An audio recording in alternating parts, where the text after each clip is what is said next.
Painting that Mr. Bates removed to become the Peeping Tom was actually a 16th or early 17th century painting. Susana and the Elders is actually a morality story about a virtuous woman who bathed in her garden and was spied on by two elder men. And the theme burgeoned, possibly as a result of counter-reformatory motives. It was either that or it was simply an excuse for painting female nudity. Now, the interesting thing about it is it's about adultery, and it's fascinating because Mary, who's in the shower, is kind of cleansing herself of committing adultery with a married man. In art history, there were about 3 or 4 different phases of how artists depicted Susana and Elders.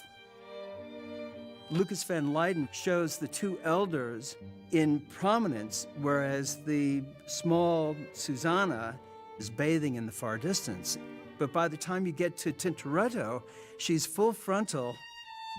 Rubens begins to take and probe the psychological intensity of the moment.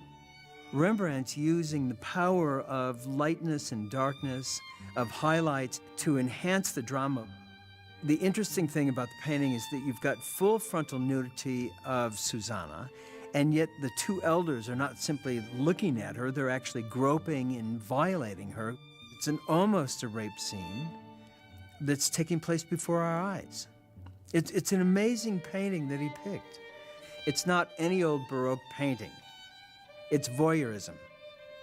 He removes the voyeuristic painting to become the voyeur looking in on the shower.